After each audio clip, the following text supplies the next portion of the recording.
الحمد لله رب العالمين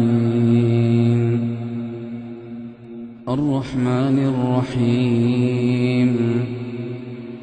مالك يوم الدين إياك نعبد وإياك نستعين اهدنا الصراط المستقيم صراط الذين أنعمت عليهم غير المغضوب عليهم ولا الضالين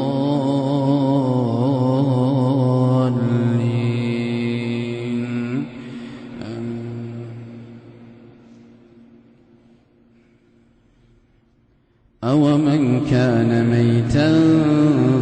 فأحييناه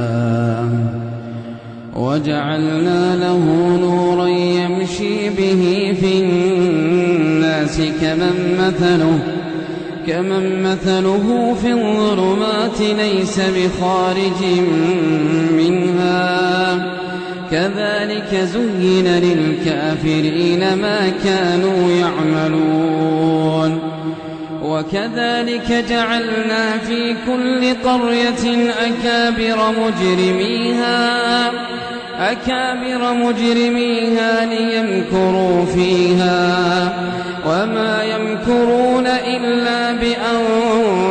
بأنفسهم وما يشعرون وإذا جاءتهم آية قالوا لن نؤمن حتى نؤتى مثل ما أوتي رسل الله أعلم حيث يجعل رسالته سيصيب الذين أجرموا صغار عند الله وعذاب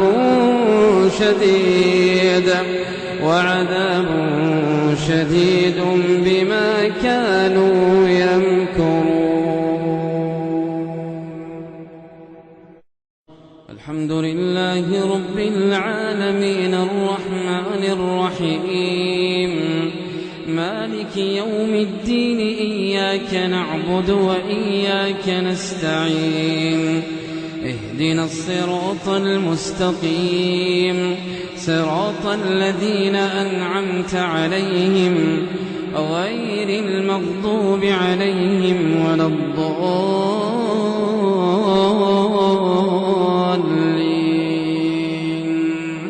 آمين. وإذا جاءتهم آية قالوا لن نؤمن حتى نؤتى مثل ما أوتي رسل الله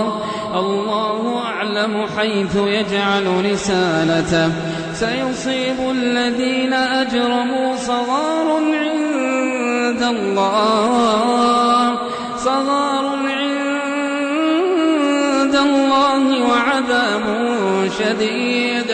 وعذاب شديد بما كانوا يمكرون. فمن يرد الله أن يهديه يشرح صدره للإسلام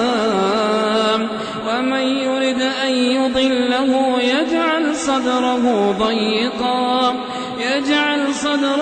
ضيقا حرجا كأنما يصعد في السماء كذلك يجعل الله الرجس على الذين لا يؤمنون. وهذا صراط ربك مستقيما قد فصلنا الآيات لقوم يذكرون.